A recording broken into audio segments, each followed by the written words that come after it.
It's a little pup that could. That's a Tony little pup. Yeah.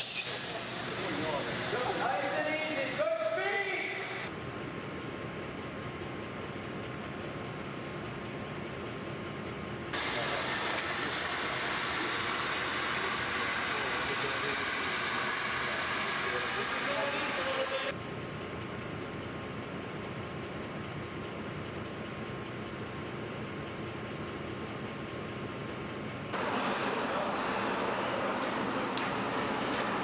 Good speed.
If we need to come down, we'll do so, and we'll thread in underneath the GASPA pole, GASPA arm, and get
Good afternoon.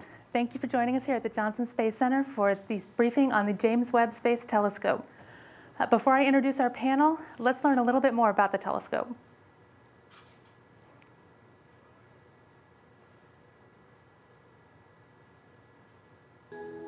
Webb is truly a civilization-scale mission. It not only changes what we know, but how we think about ourselves.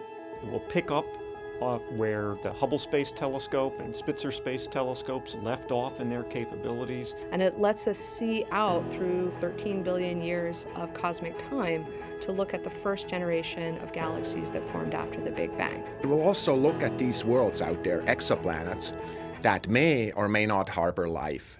When the Webb telescope gets to space, it will be operating in very harsh conditions, in a vacuum and very cold.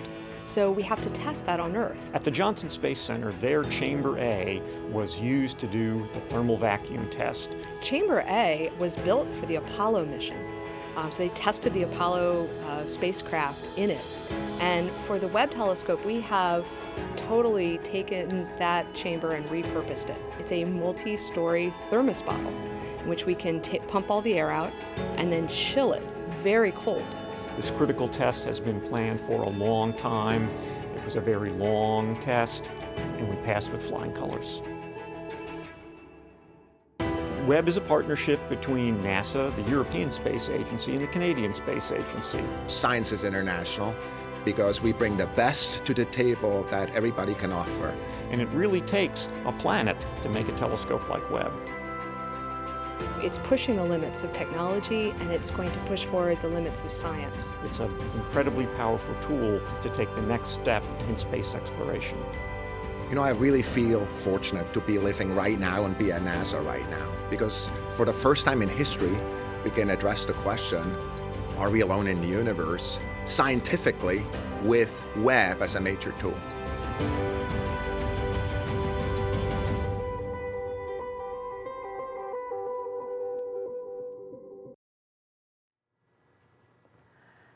And with us in studio today, we have Dr. Ellen Ochoa, the director of the Johnson Space Center. We have Bill Oakes, the Webb project manager. Jonathan Homan, the Johnson Space Center project manager for Webb's Chamber A testing. And Mark Voitin, manager of Webb's Optical Telescope Element Integrated Science Instrument Module, also known as OTIS. Dr. Ochoa, would you like to start? Sure. It's really a pleasure to be hosting this event at Johnson Space Center now that this very demanding test of the James Webb telescope and science instruments has been successfully completed. You know, as you know, we're mainly focused on human spaceflight here at Johnson Space Center.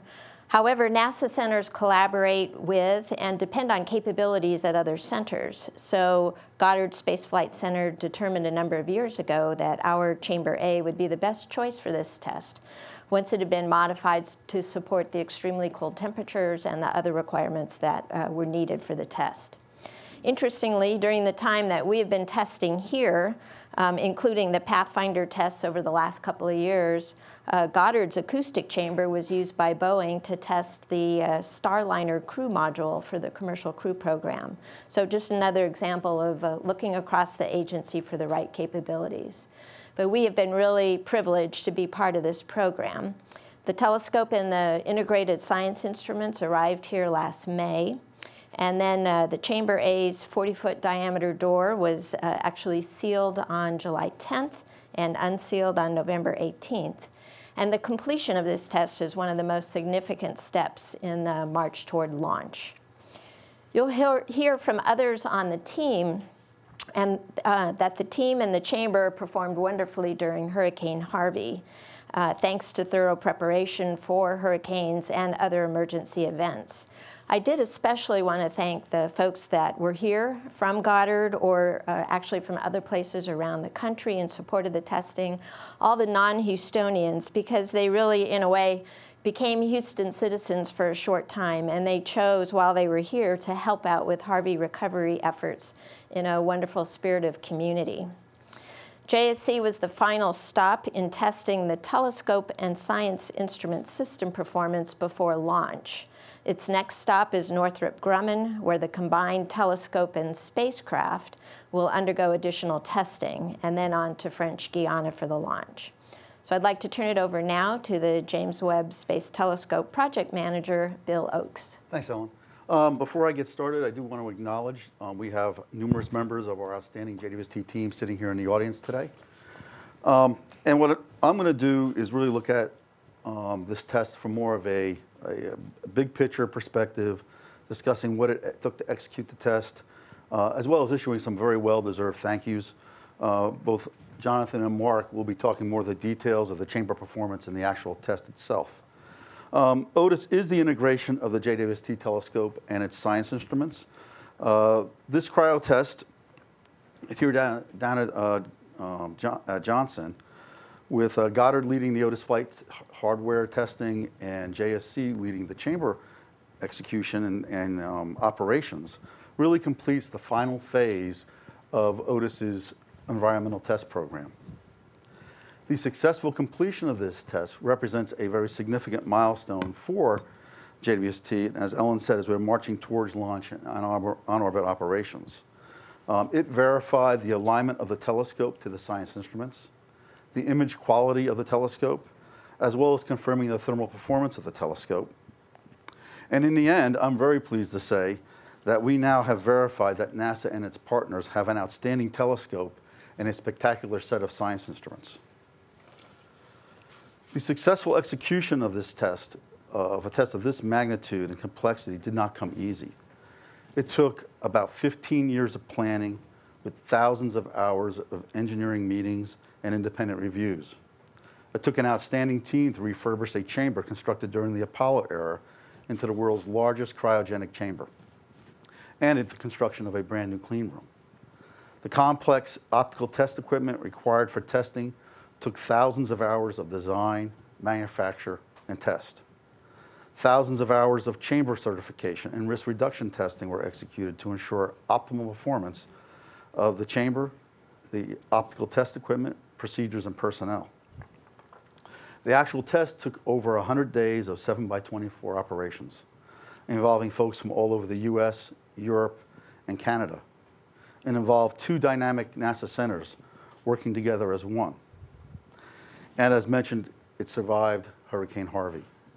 The folks stationed here at JSC and those here from Goddard and our partners showed unbelievable dedication to ensuring safety of personnel and hardware during the hurricane. For those stationed here at JSC, who continued to provide outstanding support to the test despite threats to their families and homes, I cannot thank them enough for their dedication. Secondly, the folks here from Goddard and our partners banded together as any family in an emergency and assured each other's safety as well as the safety of OTIS. And as mentioned, finally, after Harvey subsided and testing was back to normal, about 20 folks from the JWST team went out back into the community that has supported them all these years and volunteered to help as needed. I do want to take this opportunity to thank JSC for all their support over these many years, along with their major contractors, Jacobs Technology, PAE Applied Technology, the Aerospace Corporation, and Lind.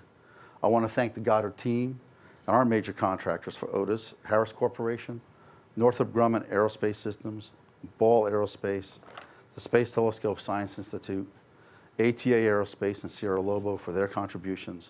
And also want to thank our partners from the European Space Agency and Canadian Space Agencies and their contractors for all their help and support. Finally, I want to recognize and thank the families, the spouses, significant others, friends, etc., of the JWST team members. We could not have been successful without the sacrifices and support you have provided all these years, for without you, our team could not have made this test successful. With that, I will turn it over to Jonathan for him to tell you about the chamber performance. All right, thank you, Bill. Yeah, I'm Jonathan Homan. I'm definitely really both proud and humbled to be part of the test and the success, and to be part of a team here at JSC that did an excellent job performing the test, and also worked with the great program leadership that was, like I said, led out of the Goddard Space Flight Center. This test is probably the most complex cryo vacuum test, and definitely the longest cryo vacuum test that we have ever done at the Johnson Space Center, the longest one I've ever been a part of. And during it, like was mentioned, the chamber, all the chamber systems, and the teams, both from Johnson and Goddard, work together very well to prove that we are delivering a telescope that is ready to meet its groundbreaking science objectives. Speaking of the JSC team, that Bill had mentioned, folks were on shift for well over 100 days on 24/7. During that time, we met all the program's performances, maintained extremely tight thermal requirements, both for a profile and stability. We did have some facility issues, but none of those issues disrupted the program schedule on the test timeline. And for the most part, the test was probably seemed kind of mundane. So, you might go, oh, great, it was boring, but a boring test from our standpoint was very good. And it's a real testament of the years of planning, the engineering that was done to make the modifications be successful, the planning from our test to operate directors and technicians and engineers to put together really good procedures, and also a lot of thoughts of planning for anomalies and off-nominal situations. And I have a lot of wisdom I felt from the program deciding to do the Pathfinder series of testing that we did in both 2015 and 16, and those tests really let us wring out a lot of hardware, a lot of operations issues, and let the program get a taste of severe Houston weather so we could be ready for the flight test. So speaking of that, as mentioned, Harvey came. Harvey was not the hurricane that we planned for. It was I think world record, at least for Houston, in terms of a rain event, and we definitely experienced that, and we were prepared for that. Why that happened? We had spent probably more than a month to get the chamber and the telescope down to its test temperatures, and we were ready for testing. It was the primary part of the optical testing, and I'll let Mark speak more on that. But the telescope did not know, and the chamber did not know that there was an event going on outside its environment. It maintained 20 degrees Kelvin, that's minus 423 degrees Fahrenheit, held those conditions without any incident. With that meant that helium refrigerators were operating, cryogenic liquid nitrogen systems were operating, vacuum systems were operating, lots of telemetry, data systems, control systems were operating. We did have the building took some water hits, and I also just really wanted to thank the team that was on shift, both from the Goddard side and the JSC side, to alleviate issues. And our center operations was extremely responsive to deal with those problems and protect our hardware and get us going. The Goddard team did not stop testing. They used that time and made great progress during the time that our center was closed. And as mentioned too, with that we had lots of foreign nationals, lots of people traveling here, and when people had time, I was so just honored and blessed to see that they used their time away from the testing to be part of the Houston community, to serve with the JSC list to help families that were affected from Harvey from JSC, and also work with some of the local resources and churches to help just local families out. And that was just a real blessing to see that. So accomplishing this test here at Johnson was a major milestone for the program. And as many of you know, and as mentioned, Chamber A is a National Historic Landmark because of what it did for the Apollo program, essentially testing the Surface and Command Module in its space-like environment as it traveled to the moon and back. Now it gets to be a great part of history again, as it has tested James Webb and will be part of that great mission. But from Johnson's standpoint, again, now NASA and the Johnson Space Center does have a facility that has unequaled type of performance. It is ready to be able to support future science or exploration type missions, and ready to be a part of NASA's future.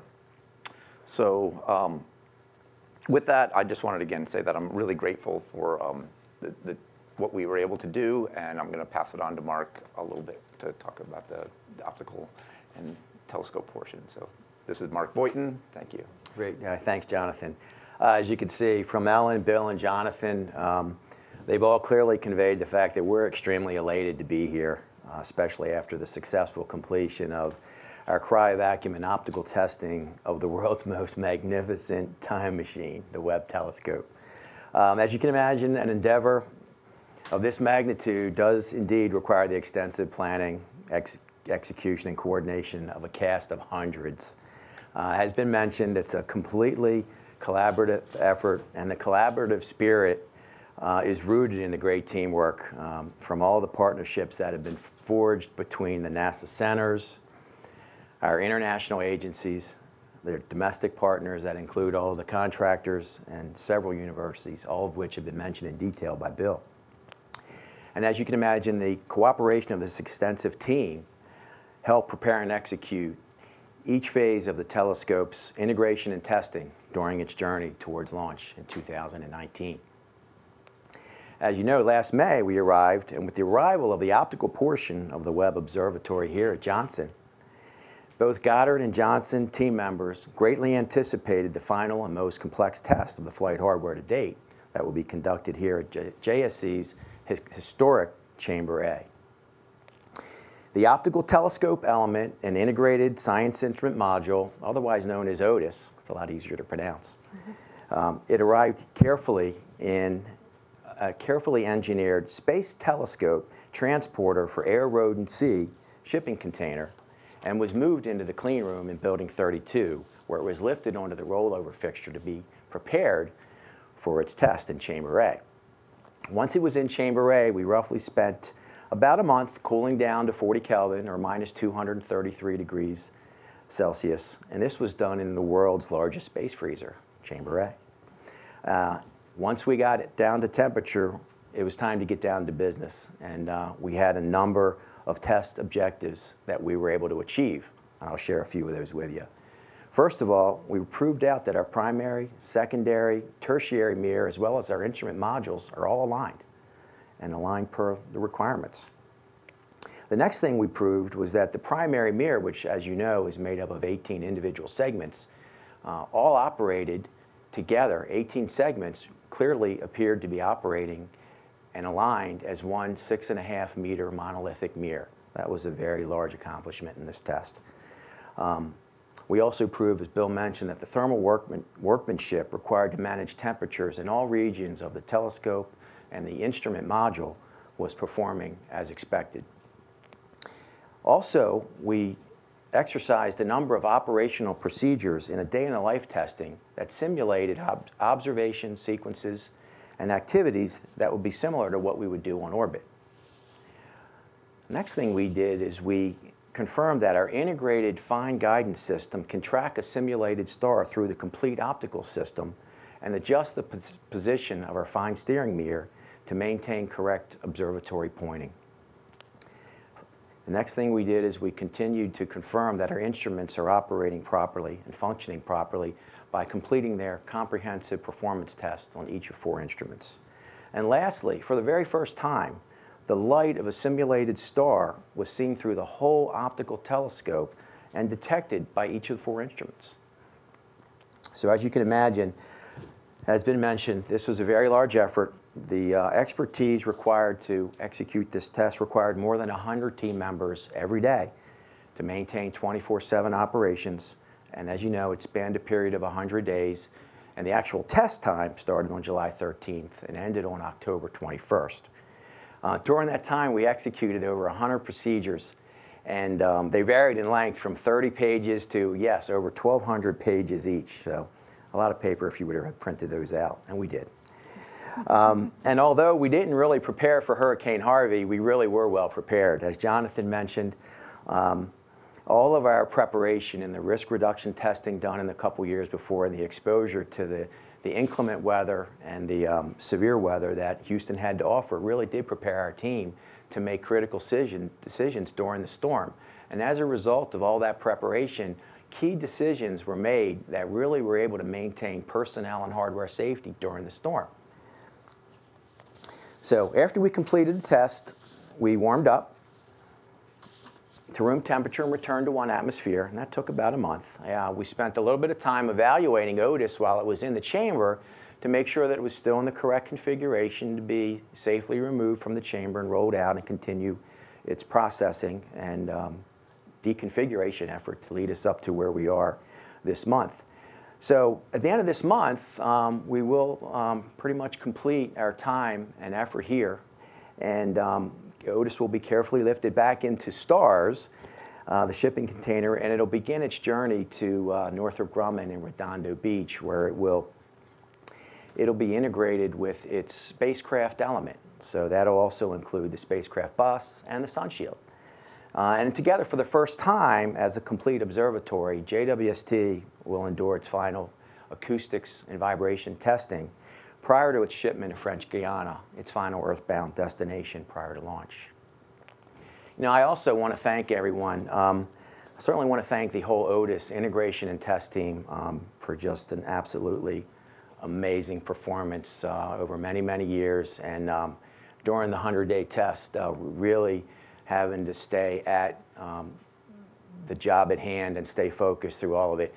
It was an amazing effort to watch and be a part of. And I'm certainly proud to have worked with each and every one of you, and we couldn't have done it. You guys represent the best of the very best.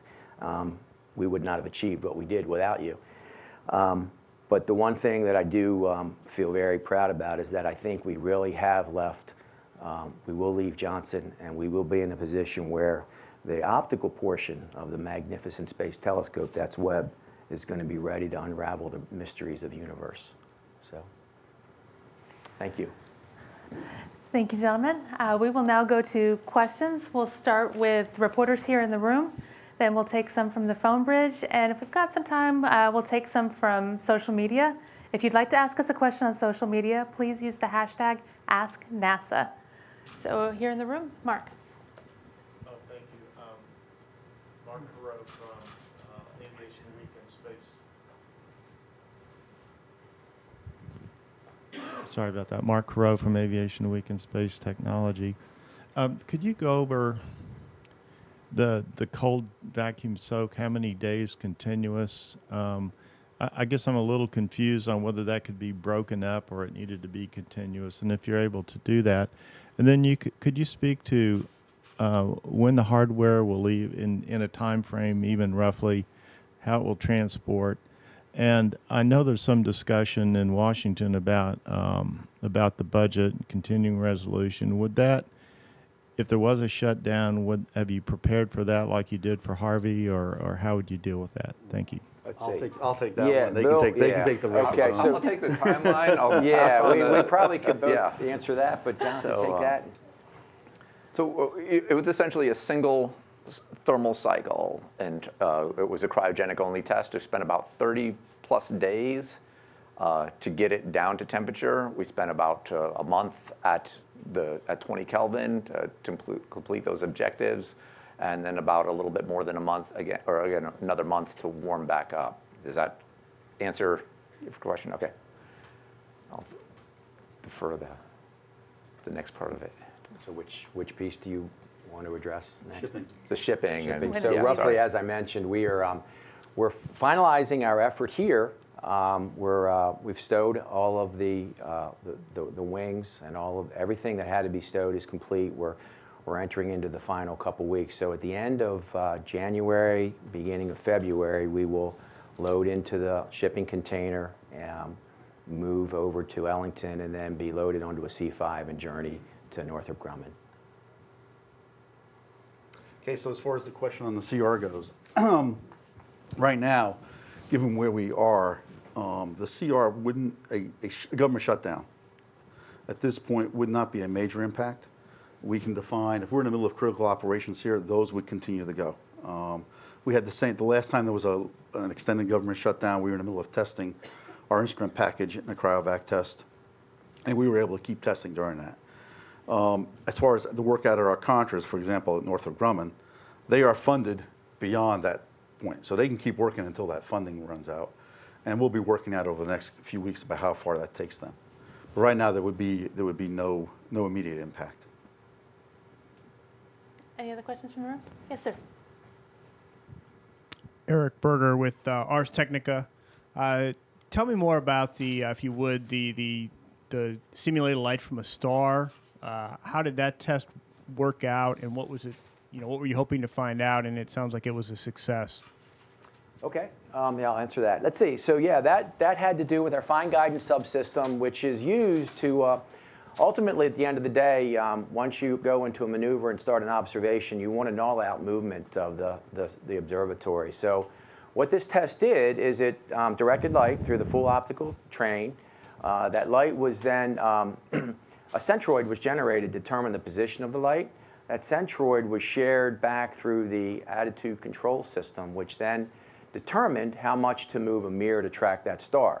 So that's exactly the first time we effectively closed the loop on the complete fine guidance subsystem and proved that we can actually track a star and update its position every 64 milliseconds or 16 times a second, which is of the proper bandwidth to be able to maintain stability during our observations and to continue to maintain observatory pointing during an observation. So what was it like in the room, Mark, when you guys finally got that confirmation? What was the attitude? Oh, there's so very, a very specific, everybody has roles and responsibilities, so a very specific part of the team, the fine guidance team, was elated. There were texts coming out at a regular rate, the fact that this was the first time over a tremendous number of years of planning and simulating and doing piecewise tests of the various components. If you can imagine a loop closing, every piece of that loop had to be tested independently, and then seeing it all come together in this test at temperature really was a completely fascinating moment, and everybody was actually happy that the loop closed and we were able to track the star, the simulated star, I should say, which really was from a source in our ASPA, which provided that light into our system. Robert? Robert Perlman with CollectSpace.com. I think when Otis arrived here, it was still set for a 2018 launch, a launch this year, and it's now out into 2019.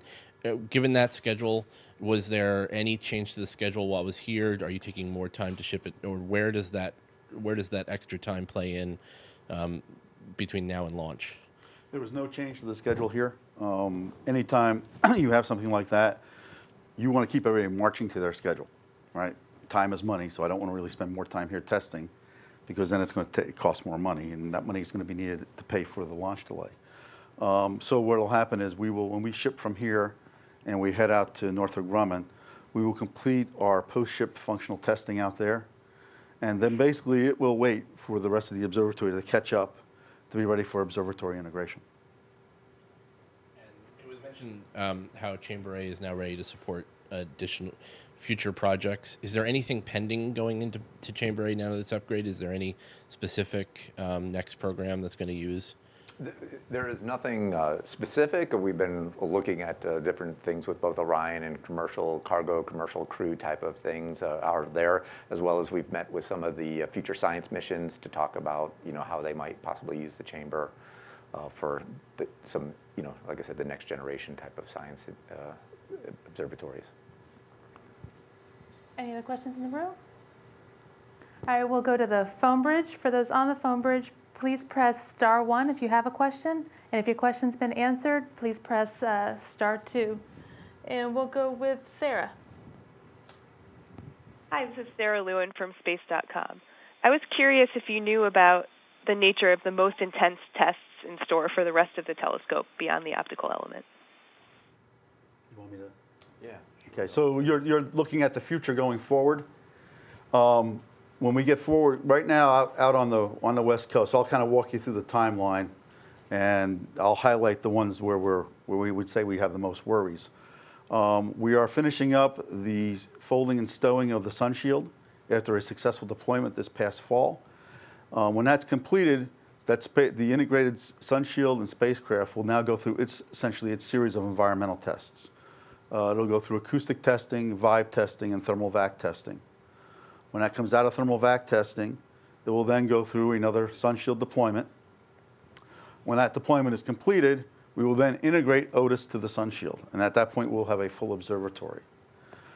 We then actually fold everything back up again, and then it will go back through environmental testing, but just acoustics and vibe testing. When it comes out of that, we will then do the observatory deployment. And that will be the point where we are doing things now, more things for the first time. It is a very complex deployment. There is a very complex series of ground support equipment to ensure that we are offloaded to simulate deployments in a zero-G environment. I think, at least usually when I always talk and I give talks, there's about 180 devices that have to work for our deployments. We will go through the testing and final testing of those deployments before folding everything back up to put it back in the shipping container to head down to French Guiana. So if you're looking where the highest risk or what makes us the most nervous, it's the observatory deployment. Thank you. And looks like we got Bill Harwood. Yes, thanks. Bill Harwood, CBS News. Just to follow up on Eric Berger's question for Mark. The simulated star testing you did, can you talk a little bit about how the testing shows or proves to you that the optical system will, I'll say, bring light to a focus properly? I'm thinking of Hubble, of course, and how you know this time around everything is going to work the way you want it to. Second question was for Mr. Oxby, wondering how much schedule reserve you have in the system right now between now and launch. Thanks. Okay, yeah, so I guess I'll break yours into two. You know, as I mentioned, the fine guidance system closing involves a number of subsystems that have to operate properly, and ultimately we have the ability to understand where the light is and where the light is detected within the fine guidance system. So ultimately, the combination of generating the light from our source, which is called ASPA, and having it trace through the complete optical system and be detected centroid and understood where it is, and understanding the resultant motion that was required to move the mirror in response to that star position gave us the confidence we need to know that the system was performing properly. The second part of your question has to do with, it's kind of a general question about how we prepare JWST to not have similar problem that Hubble had. I think the simplest answer is this test that we conducted here is an end-to-end test. The end-to-end test is the one thing that gives us confidence that we will be able to make any adjustments to the mirror and its figure to deal with the thermal profile that we'll see on orbit. The other aspect of our testing that is unique and different from Hubble is that we're testing our Otis with test equipment that was not used to build the various pieces. So we have a completely independent test method apart from what was used to build it. And the combination of those two things gives us the confidence that we will avoid the kind of problem that occurred on Hubble. As far as the reserve question goes, right now our current launch window starts at the end of March and runs through the end of June. So depending upon where you pick in that window you want to try to launch, it depends on the reserve. But if you're looking at it right now, we're probably sitting at around a couple of months of reserve. I will remind you that back, I guess it was before the holidays, during some congressional testimony on telescopes, Thomas O'Brien mentioned that we have an independent assessment of our schedule going forward at the end of this month. And at that point, the independent team will provide their assessment of our reserve, where we are, as well as in a project assessment, because we continually assess our schedule and the progress being made against it. I think we have some questions from social media, and just as a reminder, if you're following on social media and would like to ask a question, please use the hashtag AskNASA. Laura?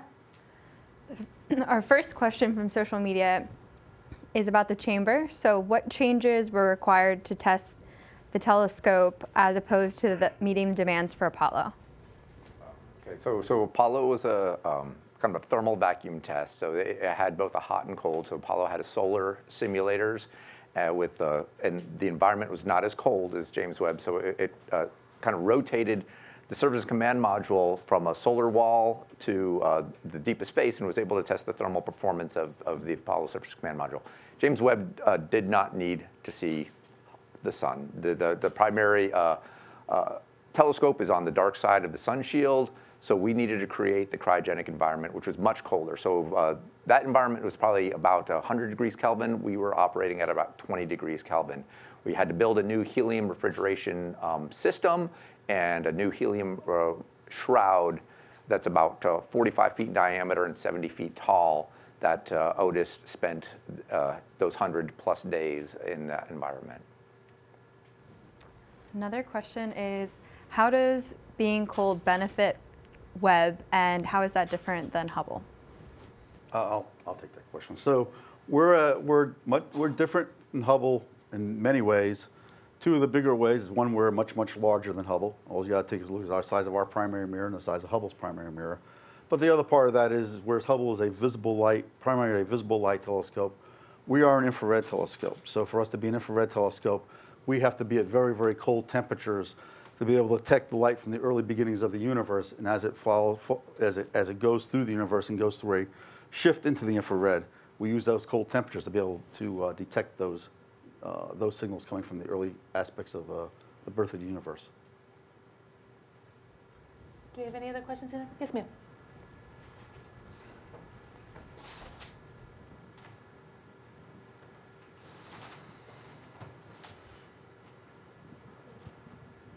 Hi, Irene Klotz with Aviation Week. I have two questions. The first is the issues raised by the GAO report.